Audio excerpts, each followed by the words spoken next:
DeWalt battery on my headlamp was dying, had maybe 40 minutes left, which meant I should have swapped it out an hour ago. But you don't stop mid-seam when you're this close to quota. Not when Dalton's breathing down everyone's neck about production numbers.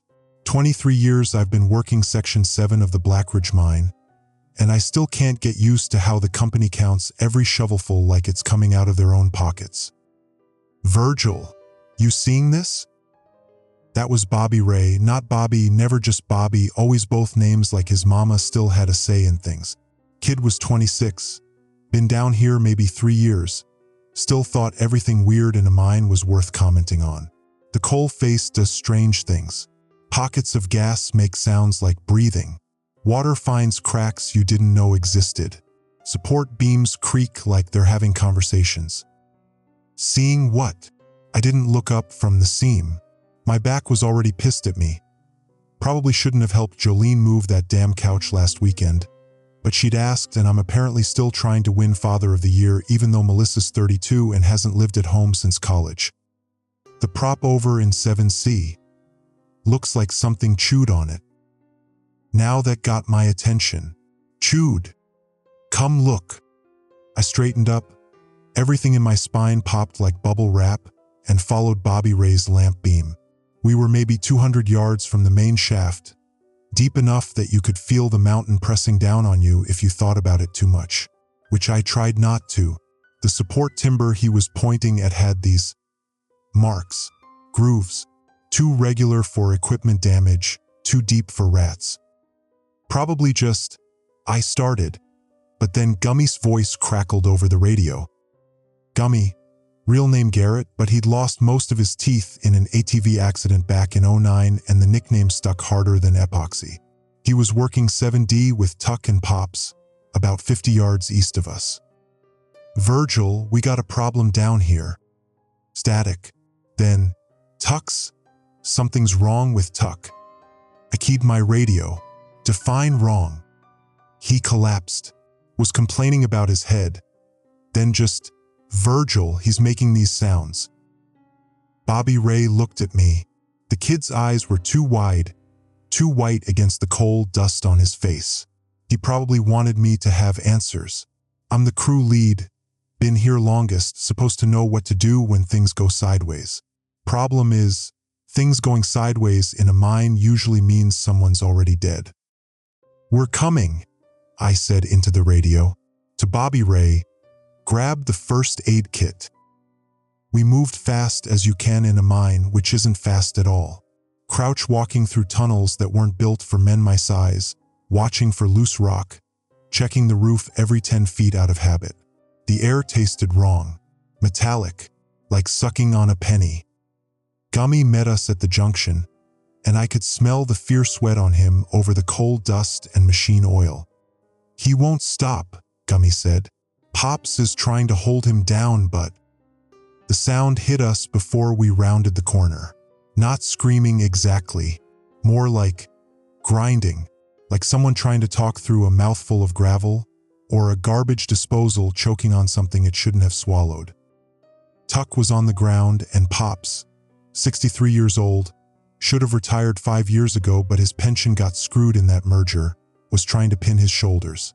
Tuck's whole body was convulsing, back arched so hard I could hear his spine cracking, and his jaw was, Jesus, his jaw was working like he was chewing something that wasn't there. Tuck, I dropped next to him. Tuck, can you hear me? His eyes rolled toward me, bloodshot, pupils blown so wide there was barely any color left.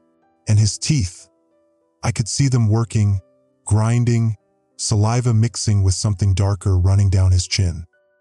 He bit his tongue, Pop said, voice steady, but his hands were shaking. Bit it clean through, I think. We need to get him topside. I keyed the radio. Control, this is Section 7. We need medical evac down here now. Worker experiencing seizures, possible. Tuck's hand shot out and grabbed my wrist. His grip was wrong. Too tight, fingers digging in hard enough I felt something pop. He pulled himself toward me, that grinding sound getting louder, and his mouth opened wider than it should have been able to, and Pops yanked him back. "Virgil, move!" I scrambled backward, and Tuck's teeth snapped shut on air where my throat had been a second before. "The hell?" Bobby Ray's voice went high. "The hell was that?" "Control. Forget medical." I was already backing toward the tunnel. "We need security down here. Armed security. Worker he's attacking people." Static. Then Dalton's voice, irritated. "Say again, Section 7? You're breaking up." I said Tuck Holloway is attacking. I stopped, because Tuck wasn't Tuck anymore. His eyes had gone flat, reflecting our headlamps like an animal's. And he was standing up, even though Pops was still trying to hold him down. Just stood right up like Pops weighed nothing, old man sliding off his back. "Tuck, buddy," Gummy tried. "You need to sit down, okay? You're sick, you need to." Tuck turned toward the sound, moved toward it, and that grinding noise coming from his throat got louder, echoed off the tunnel walls until it sounded like there were 10 of him instead of one. "Run," I said quietly. "What?" "Bobby Ray. Run." We ran, crouch stumbling through the tunnel, headlamps bouncing, and behind us that grinding sound getting closer because Tuck wasn't crouch walking. He was running full tilt, didn't care about the low ceiling or the loose rock or anything that should have slowed him down. Pops went down first, too old, too slow, and Tuck was on him before any of us could react. The old man didn't even scream, just this wet choking sound, and when I looked back my headlamp caught Tuck with his face buried in Pop's neck. And there was so much blood, too much blood, and "Keep moving." Gummy grabbed my arm, pulled me forward. We hit the main shaft at a dead run. There were other crews there, second shift just coming down, first shift heading up. Couple guys from maintenance, maybe 15 people total. And they all turned to look at us, these 3 coal-black idiots sprinting out of 7D like the mountain was coming down. "Seal the tunnel," I was shouting before I even got my breath. "Seal it now, Seal." Tuck came out of the tunnel behind us. Except it wasn't just Tuck. Pops was with him, walking, moving, that same flat look in his eyes, same grinding sound coming from both their throats. Someone screamed, maybe Bobby Ray, maybe me. Then everyone was running. The cage, that's what we call the main elevator, the one that takes you 2,000 feet up to daylight and fresh air and a world that makes sense, was at the top. Call button pressed, light on, motor engaged. 70 seconds for it to come down. Might as well have been 70 years. What the hell is happening? That was Rudy from maintenance, big guy who fixed the ventilation system, usually calm as Sunday morning. Not calm now. What's wrong with them? Don't know. Don't care. Just get that cage down here. Dalton had actually come down for once, probably to yell at someone about production personally, and now he was mashing the call button like it would make the elevator move faster. It wouldn't. I tried that plenty of times. Tuck and Pops were advancing, not running now, just walking, steady, purposeful, like they knew we had nowhere to go. Behind them, more sounds echoing from the tunnels. That grinding, coming from Section 5, Section 3, multiple directions. "How many people are down here?" I asked Dalton. "Full shift change. Maybe 40, 45. He kept hitting the button. Why? Because that grinding was coming from everywhere. Because Tuck had gone from normal to that in maybe 5 minutes. Because Pops had been dead. I'd seen his throat torn out, and now he was walking. "We need to barricade," I said. "Use the equipment, block the tunnels, anything that..." The grinding got louder, closer. Then the lights went out. Not all at once, section by section, starting from the deepest shafts and moving toward us. Like something was moving through the mine, killing the power as it came. Our headlamps were all we had left, 20-30 beams swinging wild in the dark, catching glimpses of movement in the tunnels. "Cage is here," someone yelled. The elevator doors opened. Old steel cage, barely maintained, rated for 12 people maximum. There were maybe 40 of us crowding toward it. Crew leads first. Dalton was trying to organize, establish order, like this was a normal evacuation. Then senior workers, then. Screw that. Bobby Ray shoved past him, and then everyone else got the same idea. 40 people trying to fit through a door built for 12. Shoving, elbowing, some guy, I think it was Pete from Section 9, actually threw a punch trying to get in. I hung back. Not out of nobility or anything, I just knew that cage couldn't hold everyone, and I knew what happened to the ones who got left behind. Better to figure out another option than get crushed in a stampede. The grinding sounds were close now. Multiple sources. I could see them at the edge of my headlamp beam, workers from other sections, walking with that same purposeful gait, same flat eyes reflecting the light. Had to be a dozen of them. Maybe more. Virgil. Gummy grabbed my arm. Come on. The cage was full. Overfull. People packed in so tight you couldn't tell where one body ended and another began. Dalton was in there, Bobby Ray, Rudy, maybe 10 others. The rest of us, 20-some people, got left on the platform. Wait. Someone was hammering on the cage door. Wait. We can fit more, just. The cage started rising. Had to. It was overweight already. And the ones left behind started panicking for real, clawing at the bottom of the cage as it rose, pleading, and I had to look away because I knew some of them. Knew their families. Knew Jolene had dated Danny Kowalski's brother back in high school. Then the infected hit the platform. I'd been in mine collapses, seen men crushed by falling rock, drowned in flooded shafts, killed by gas that you couldn't see or smell until it was too late. This was worse, because these were our guys, our crew, and they were tearing into the ones who didn't make the cage with hands and teeth, and the screaming echoed up the shaft and... Move! Gummy pulled me toward Section 4. This way. We ran. Me, Gummy, Danny Kowalski, a couple guys from third shift I didn't know well. Maybe 8 of us total. Behind us, the screaming cut off one by one, replaced by more of that grinding sound. Section 4 was a dead end. Hadn't been worked in 3 years after they hit a water pocket and decided it wasn't worth draining. But there was a ventilation shaft there, old vertical tunnel that went up maybe 300 feet before it hit a grate at the surface. Too narrow for equipment, too dangerous for regular use. But it was up. It was out. We need rope, I said. Climbing gear. Something. Maintenance room. Danny. Section 3 junction. Maybe 5 minutes back. That's toward them, one of the third shift guys said. Name tag read Horace. Toward those things. You got a better idea? Silence. Stay here, I told them. Barricade the entrance best you can. I'll get the gear. The hell you will. Gummy already had his pickaxe up. You're 60 and got a bad back. I'm going. 48.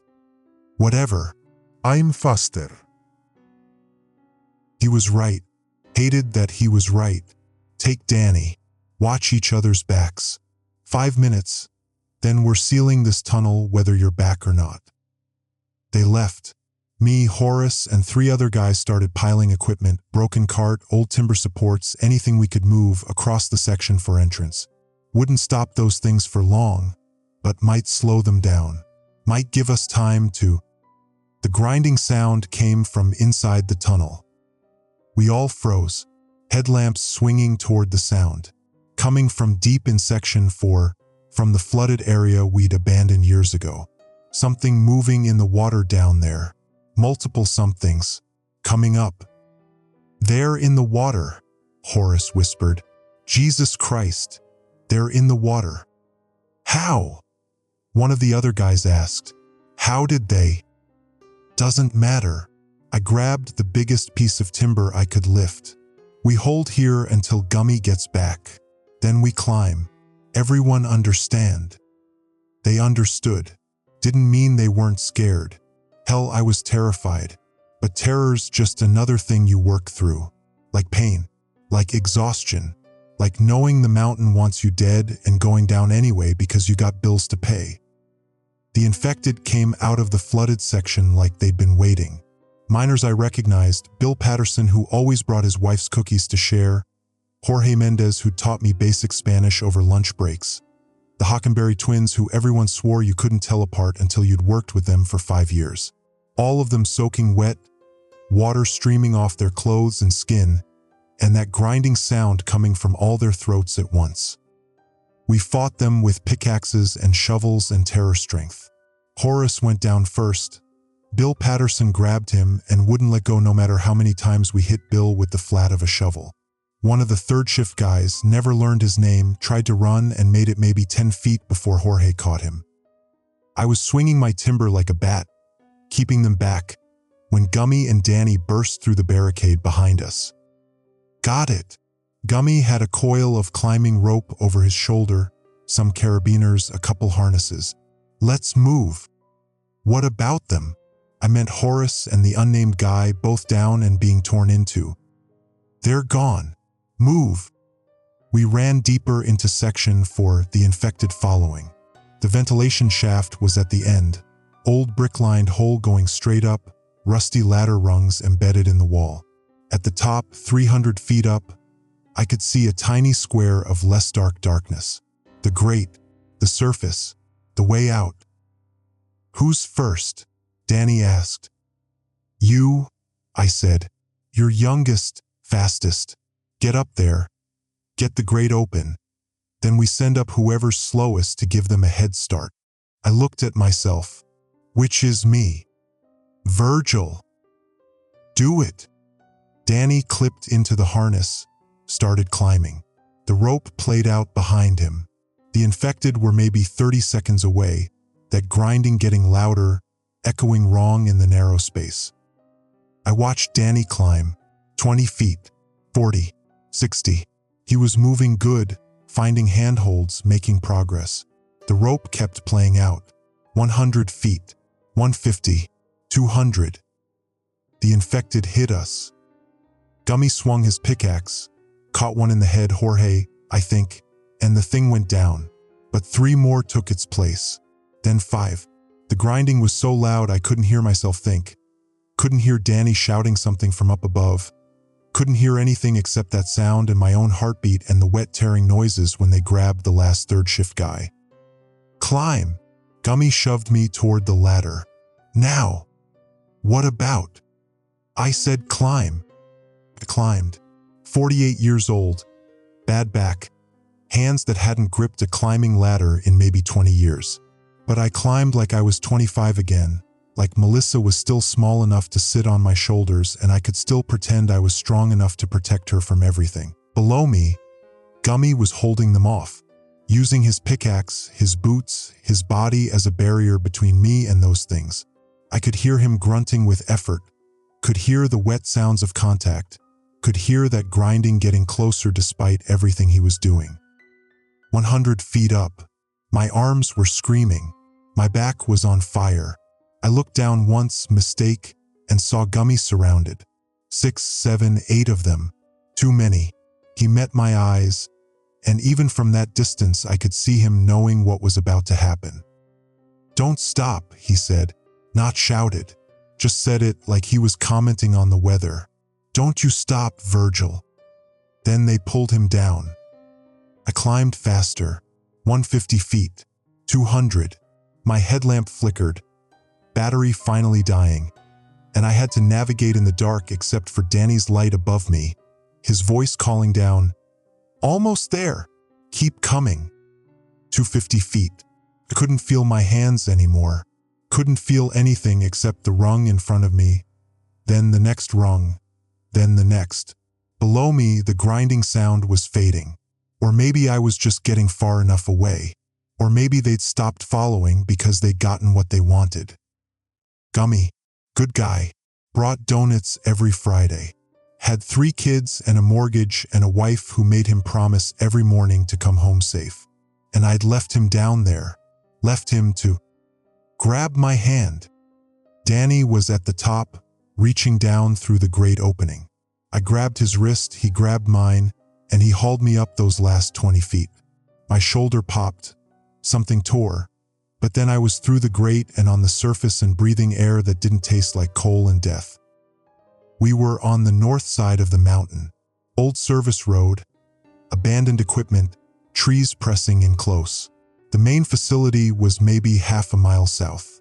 I could see lights from there, hear sirens, see what looked like police lights flashing.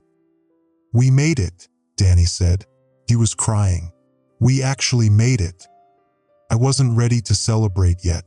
How long was I climbing? Maybe 20 minutes? And the cage? How long for them to get up, unload, send it back down? Danny's face changed. He understood what I was asking.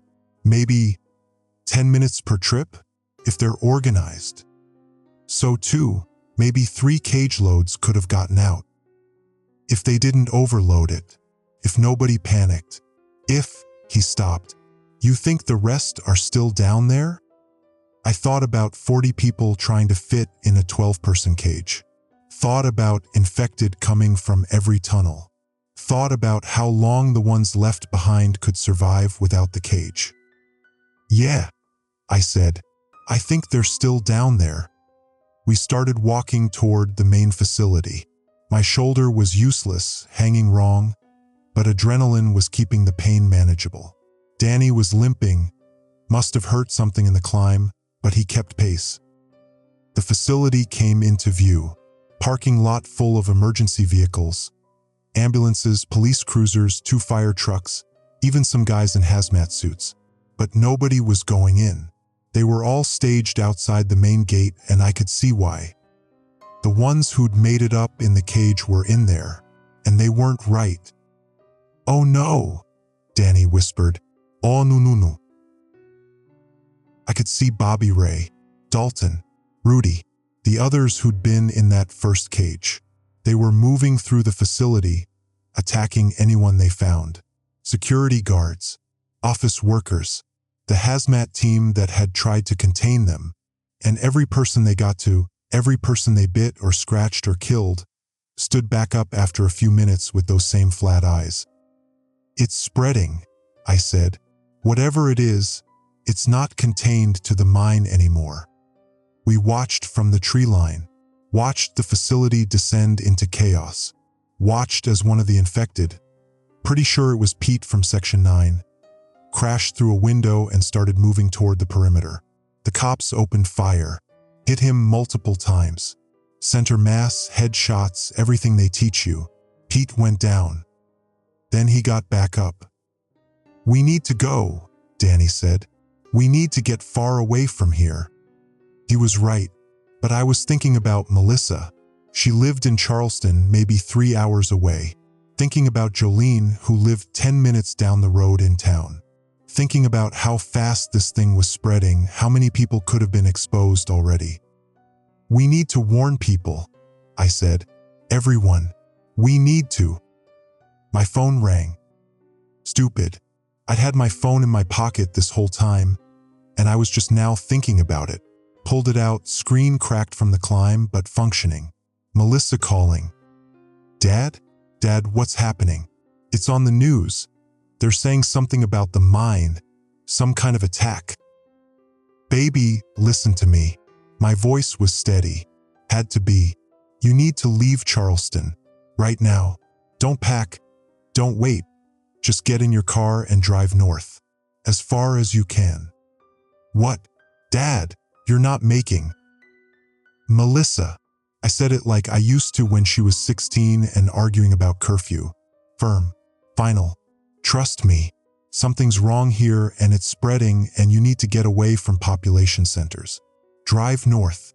Call me when you're 2 hours out. Can you do that?" Silence. Then, "You're scaring me." "Good. Be scared. Be smart. Go now."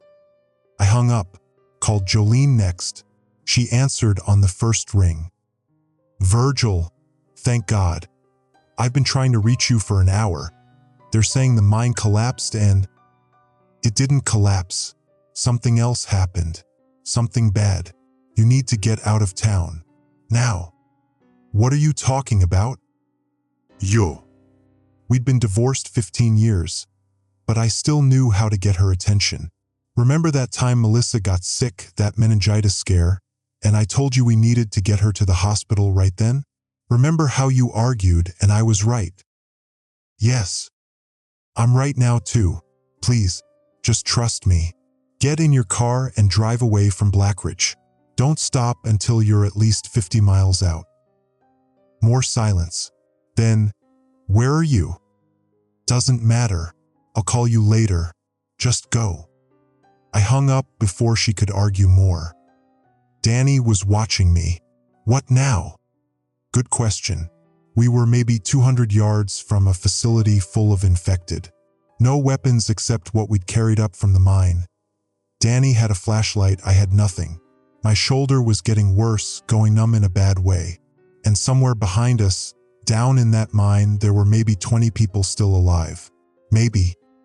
We can't go back, Danny said, reading my mind.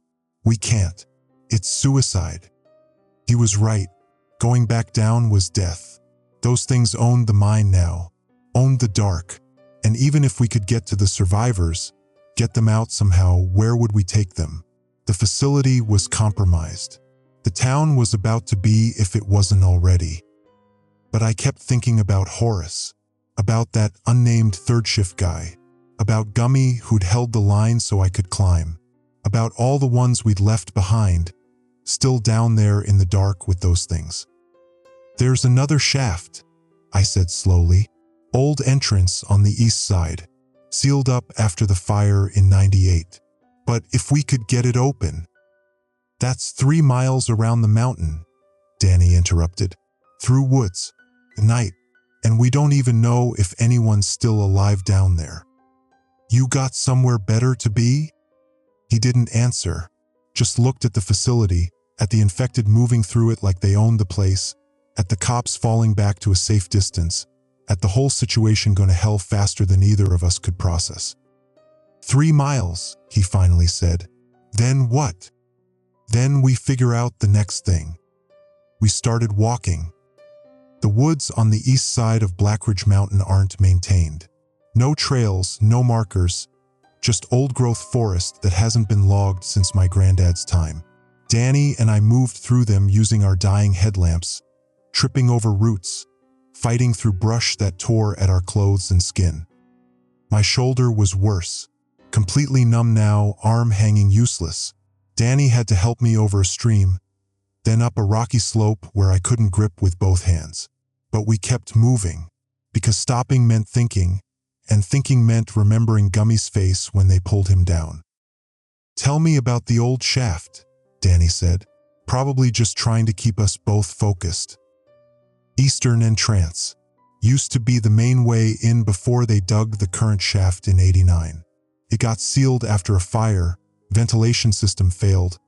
3 guys died from the smoke. Company decided it was cheaper to close it than fix it. So how do we get in? There's a maintenance door. Steel locked, but it's old, rusted. If we can find something to pry with. A sound stopped me. Not the grinding. Something else. Engine noise. Coming from back toward the facility. Multiple engines. What's that? Danny asked. I knew what it was. Same sound I'd heard at too many funerals. Too many sad endings in towns like this where the jobs are gone and the drugs have moved in and nobody's coming to save you. National Guard, I said. Or maybe state police. They're bringing in the heavy equipment. To do what? I didn't want to say it, but Danny deserved to know. To seal the mine. Make sure nothing else gets out. But the people still down there don't matter. Not anymore. Not when you're trying to contain something like this. I kept walking. That's why we need to hurry. We found the old entrance 40 minutes later, set into the mountainside, half hidden by 25 years of vegetation growth. The door was there like I remembered, thick steel, marked with faded warnings about unauthorized entry and maximum penalties. Padlock rusty enough that Danny was able to break it with a rock after 5 minutes of hammering.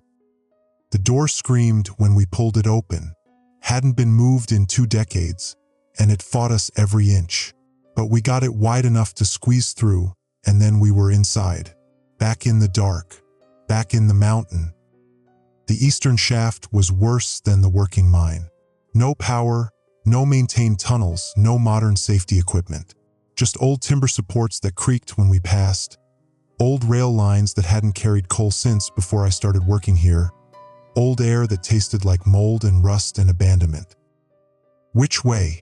Danny's voice echoed wrong in the empty space. I tried to orient myself. The eastern shaft should connect to the current mine through a series of old tunnels that ran along the coal seam. If I remembered right, and it had been 20 years since I'd seen the old maps, the connection point was maybe a mile in, through passages that might have collapsed, might be flooded, might be full of those things. Follow the rails, I said. They'll lead us to the main seam. We walked. My headlamp died after maybe 10 minutes, battery finally giving up, so we had only Danny's light. He stayed close, keeping me in the beam, and we moved through the abandoned mine like ghosts haunting a place we used to know. Evidence of the old fire was everywhere. Scorch marks on the walls, melted equipment, places where the timber had burned through and been replaced with hasty patchwork that wouldn't pass any modern inspection. I remembered the funeral. 3 guys, Bill Strickland, Pete Nakamura, Deacon Mills. All of them younger than me. All of them dead because the company had cut corners on ventilation. You okay? Danny asked. Fine. My shoulder was on fire now, numbness replaced by pain that made my vision gray out. But we were close.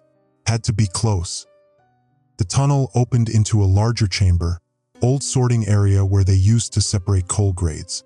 And in the middle of it, standing with their backs to us, were 5 infected miners. We froze. Danny's light was on them, but they didn't turn. Just stood there, swaying slightly, like they were waiting for something, or listening. Back up, I whispered. Slow. We took 1 step backward, then another. The infected didn't react. We were maybe 20 feet from the tunnel entrance when my boot hit a piece of loose rail. Clanged. Not loud, but loud enough. All 5 heads turned toward us at once. Run, I said. We ran. Back through the tunnel we'd just come through, Danny's light bouncing crazy shadows on the walls, and behind us that grinding sound starting up, echoing, multiplying because they were coming after us and we had nowhere to go. The junction, Danny shouted. There was a side tunnel back there. We hit the junction at a full sprint, took the side tunnel without slowing. It was narrower, older, ceiling lower. Had to crouch run, which was hell on my back and my shoulder and everything else. Behind us, the grinding, getting closer. The tunnel ended at a cave-in. Old collapse, tons of rock blocking the way forward. Dead end. We were trapped. No. Danny was turning in circles, his light catching nothing useful. There's gotta be another way. There's gotta be. I was looking at the collapse. Something about it was wrong. The rocks were piled wrong. Too neat. Too deliberate.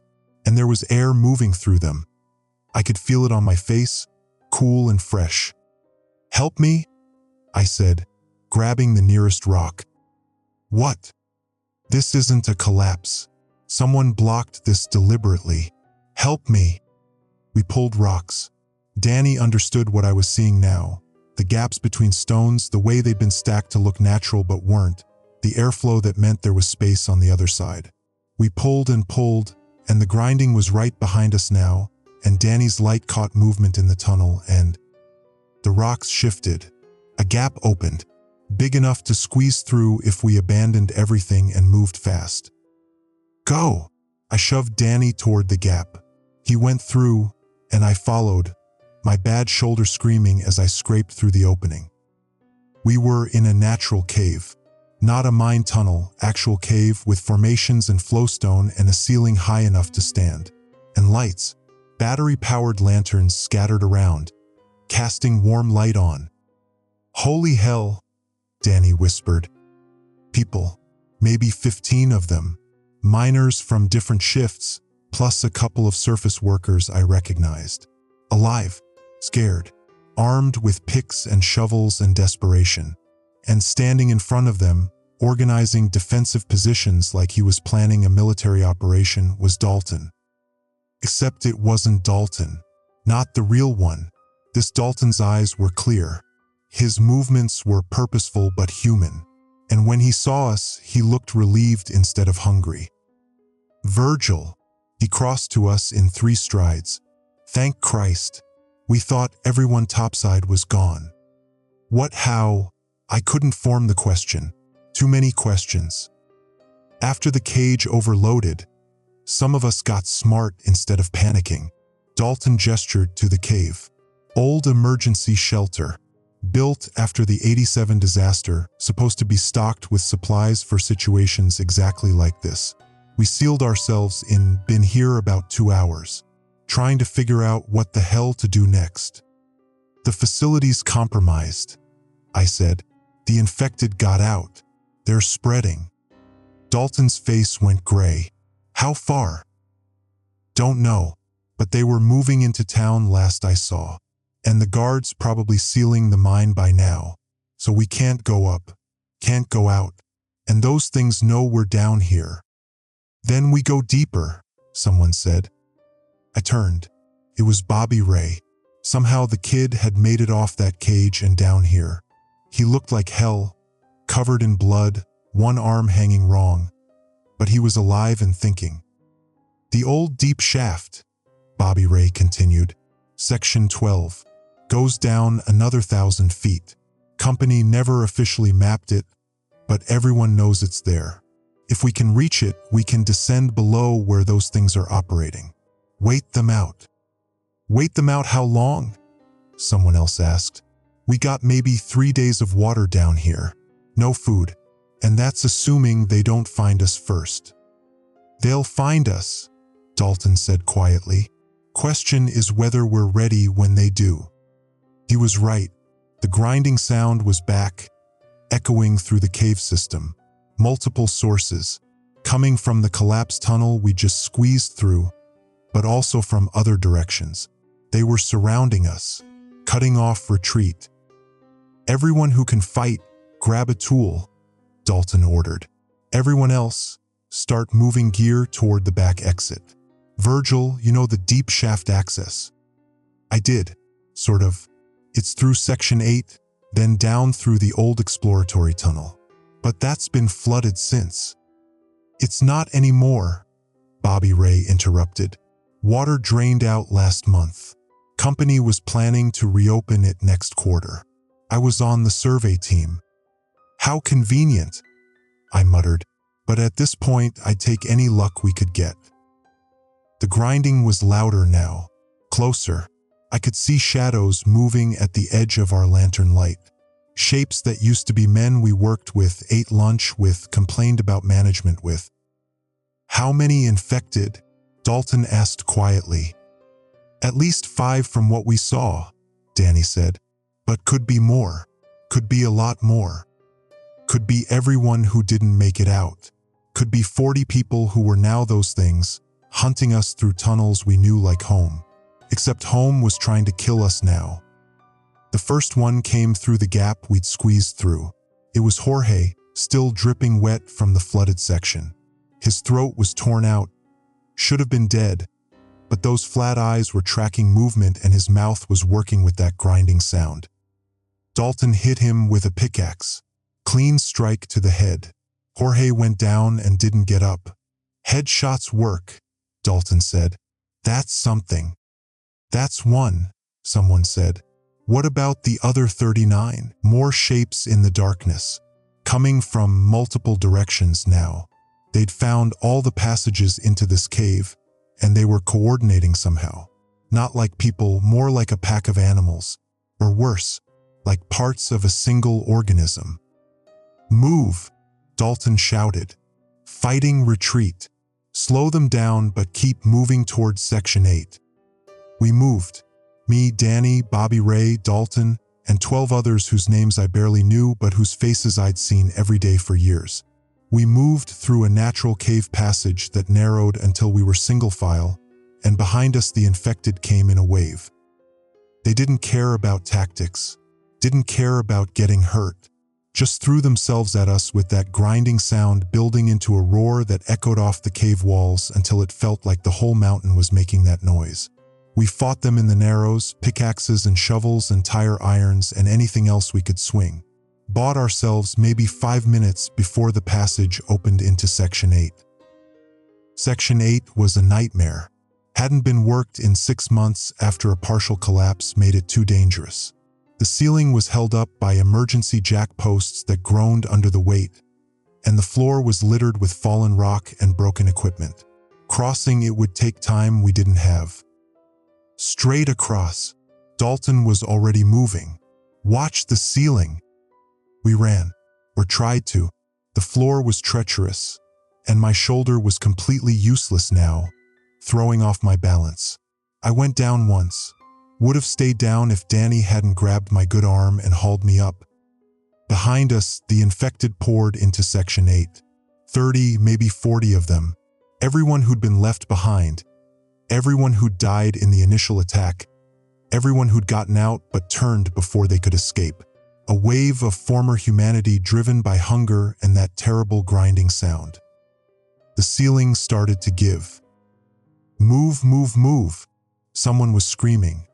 Maybe me, and we ran as the jack posts buckled and tons of rock came down in a roar that drowned out even the grinding. The collapse caught the last 3 in our group. I saw them go down under the rock, saw them disappear, and there was nothing I could do. Nothing anyone could do except keep running as the collapse spread, sealing Section 8 behind us and hopefully trapping the infected on the other side. We made it into the exploratory tunnel just as the last jack post gave. The entrance to Section 8 collapsed completely, blocking the way back. We were cut off from the main mine now, cut off from any exit except down. Everyone accounted for? Dalton was doing a head count by lantern light. 12 of us left. Bobby Ray, Danny, Dalton, me, 8 others I recognized by face if not name. Out of 40-some people who'd been in the mine when this started. 12. The deep shaft, I said. My voice sounded wrong. Too calm. Shock probably. How far? Half mile, Bobby Ray answered. But it's rough going. No power, no maintenance for years. And when we get there, we climb down 1,000 feet in the dark with no equipment. I finished. Yeah, I got it. There's gear, Bobby Ray said. Left over from the survey. Ropes, harnesses, some old fixed lines. It's not OSHA approved, but better than nothing. Dalton cut in. Lead the way. Bobby Ray led. The exploratory tunnel was worse than I remembered. Low ceiling, tight spaces, air that tasted stale and wrong. We had maybe 6 lanterns between 12 people, and we moved in a tight group because the darkness outside our light was absolute and full of echoes that might have been infected or might have been our own footsteps coming back at us. My shoulder was past pain now, gone into some new territory where it just sent occasional lightning bolts up my neck to remind me it was still attached.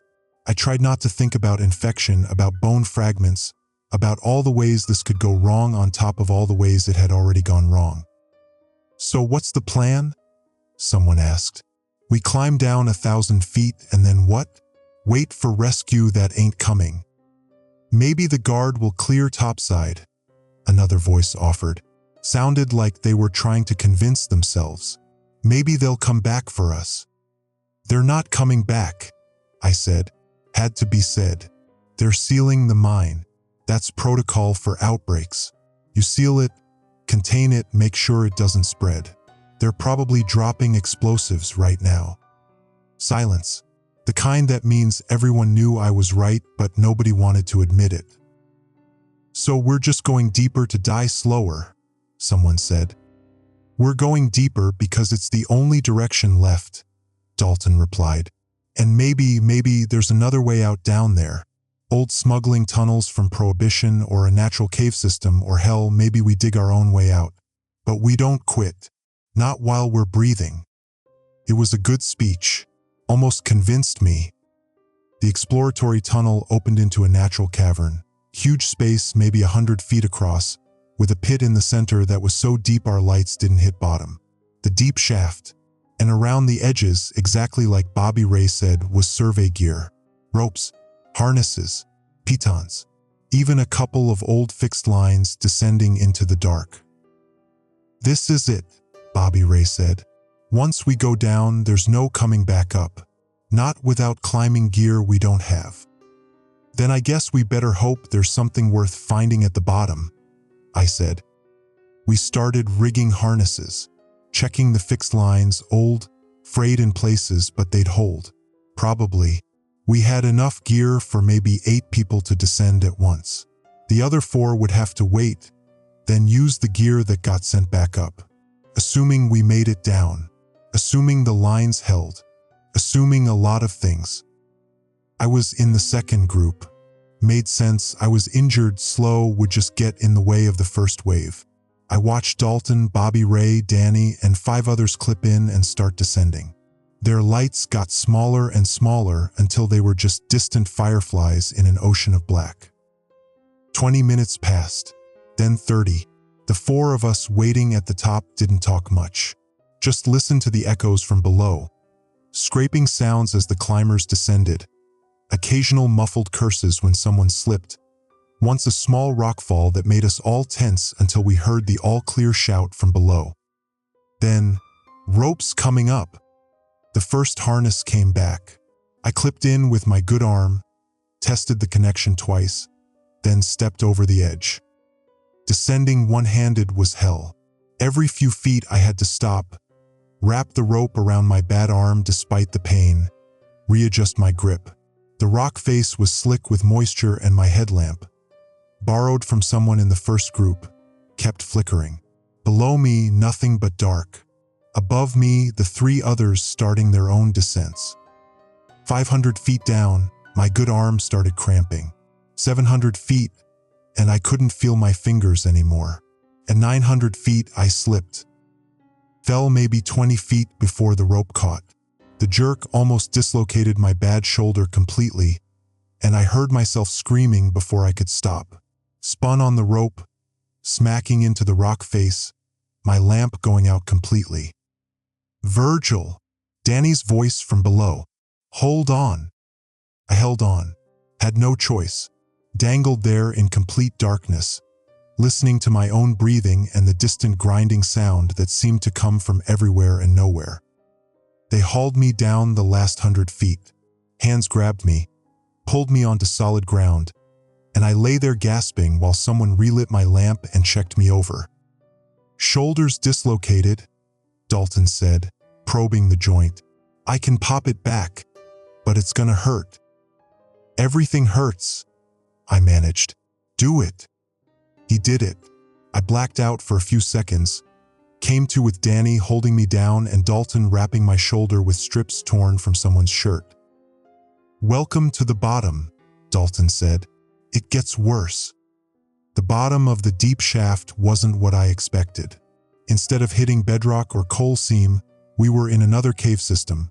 Natural formations that suggested this shaft had originally been a vertical cave that the mining company had found and expanded. And the caves went horizontal.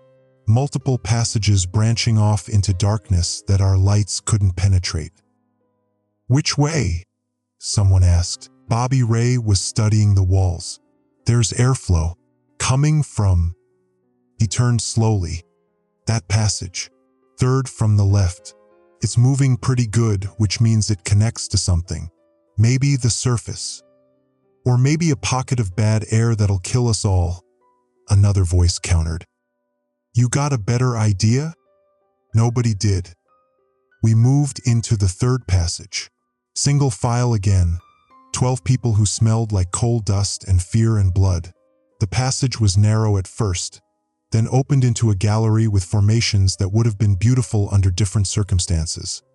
Stalactites and stalagmites and flowstone that caught our lamplight like frozen waterfalls.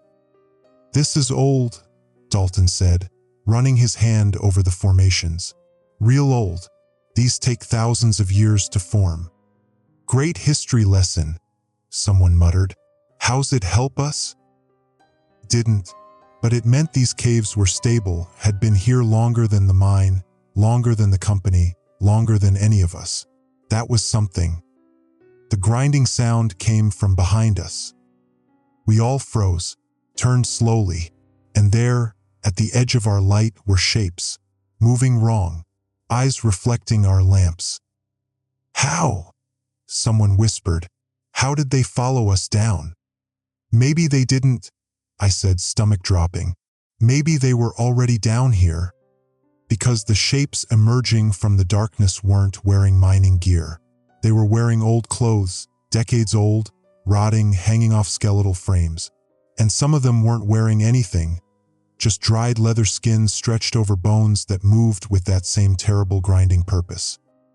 "The old miners," Bobby Ray breathed. "From the fire, from the collapses before that. Jesus Christ, how long has this been down here?" "Doesn't matter," Dalton snapped. "Run." We ran. Through the gallery, down a passage that sloped downward, always downward, deeper into the mountain. Behind us, the grinding multiplied. The fresh infected from topside and the old dead from decades past. All moving together, all hunting. The passage opened into a chamber so large our lights couldn't find the far wall. And in the center, growing out of the floor like some obscene plant, was a formation of minerals I'd never seen before. Black and crystalline, pulsing with a faint luminescence that wasn't quite light. And around it, scattered like offerings, were bodies. Dozens of them, miners from every era of the Black Ridge operation. Their remains arranged in careful circles around the crystal formation. "What is that?" Danny asked. I had no answer, but looking at it made my head hurt, made my eyes water, made something deep in my hindbrain scream to look away, run away, get away from here right now. The infected poured into the chamber, but they didn't attack, just formed a ring around us, swaying, grinding, and slowly, impossibly, the sound started to synchronize. Individual grinding noises merging into a single unified tone that resonated through the cave, through my bones, through my skull. "They're not hunting us," I realized. "They're herding us, toward that thing." "Then we don't go toward it," Dalton said. He was scanning the chamber walls. "There, another passage, behind the crystal. If we can reach it." "We'd have to go past that thing," someone said. "Past whatever it is." "You gotta better." Dalton stopped, because one of our group, guy named Ricky, worked third shift. I barely knew him, was walking toward the crystal. Not fighting it, not being forced, just walking like it was the most natural thing in the world. "Ricky," Bobby Ray grabbed his arm. "Stop." Ricky turned. His eyes were different, not flat like the infected, but not human either. Something else. Something that saw the crystal as beautiful, necessary, calling. "It's old," Ricky said. His voice was dreamy. "So old. Been here since before the mountain. Before anything. And it's hungry. It's been feeding on us for years. Every miner who died down here, every collapse, every accident. Feeding and growing and waiting." "Waiting for what?" I asked, though I didn't want the answer. "For enough of us." Ricky smiled. "It needs enough of us to wake up completely, to grow, to spread beyond this mountain." Then he walked into the crystal formation, walked right into it like it was water, and the black crystalline structure rippled and absorbed him, and we could see him inside it, still moving, still that grinding sound coming from his throat, but transformed, amplified, becoming part of that unified tone. "Move," Dalton whispered. "Everyone move. Now, toward that back passage." We moved, carefully, Slowly, the infected around us swayed but didn't attack, and I understood why. They weren't trying to kill us. They were trying to feed us to that thing. And if we panicked, if we ran straight at them, they'd have us. We made it halfway to the back passage when Danny slipped, fell. His lamp went out, and in the darkness he cried out, and the sound broke the spell. The infected surged forward. We fought them hand to hand. No room for swinging picks, just wrestling with things that used to be people, trying to keep them away from the crystal while simultaneously moving toward the exit. I was useless, one arm, exhausted, running on nothing but terror and whatever stubborn mule-headed refusal to die that had kept me working this mine for 23 years. Dalton went down. 3 of them on him, dragging him toward the crystal. Bobby Ray dove after him, pulled him back. 2 more of our group weren't so lucky. I saw them pulled into that black structure, saw it ripple and absorb them, saw their shapes moving inside like insects in amber. 8 of us left, then 7, then 6. We reached the back passage, a natural tunnel, narrow, angling sharply upward. We squeezed through, and Dalton, bless him, stayed at the rear, his pickaxe holding the gap, keeping the infected back while the rest of us climbed. "Dalton," I shouted down. "Come on." "Can't." He swung again, caught one of them. "Too many. Just go. Find a way out." "We're not leaving you. You don't have a choice." Another swing. "Tell my wife. Tell her I'm sorry about the boat. She was right. We didn't need it." Then he pulled the ceiling down, used his pickaxe on a weak point in the rock, and the whole tunnel collapsed, sealing him on the other side with the infected and that thing and whatever hell was happening in that chamber. We climbed. 5 of us now, me, Danny, Bobby Ray, and 2 others, up through natural passages that got narrower and steeper until we were basically chimney climbing, wedged between rock walls, moving a few inches at a time. I could feel fresh air moving down toward us, which meant we were moving up toward it, which meant there was an opening somewhere above. "Keep going," Bobby Ray shouted. He was in the lead, young and strong and still believing we could make it. "I can see light." He was right. Faint gray light filtering down from above. Dawn light, surface light, the most beautiful thing I'd ever seen. We climbed faster, my shoulder screaming, my good arm beyond exhausted. But I climbed, because that light meant escape, meant living, meant maybe I'd get to call Melissa, tell her I was alive, try to explain what had happened down here. The passage opened onto a hillside. Morning sun, clean air, trees that weren't covered in coal dust. We pulled ourselves out one by one, lay there gasping and bleeding and laughing because somehow, impossibly, we'd made it. "Where are we?" one of the others asked. Bobby Ray was checking his phone, miraculously still working. "North Ridge, maybe 4 miles from the main facility. We need to." The grinding sound came from the cave mouth behind us. We ran. 5 exhausted, injured, traumatized miners running through West Virginia forest like the devil himself was behind us. And maybe he was. Maybe that black crystal thing was the closest thing to the devil we'd ever see. We ran until we hit a road. Flagged down a state trooper who looked at us like we were ghosts. Maybe we were. Maybe we died down there and this was just the dying dream. "The mine," I gasped out.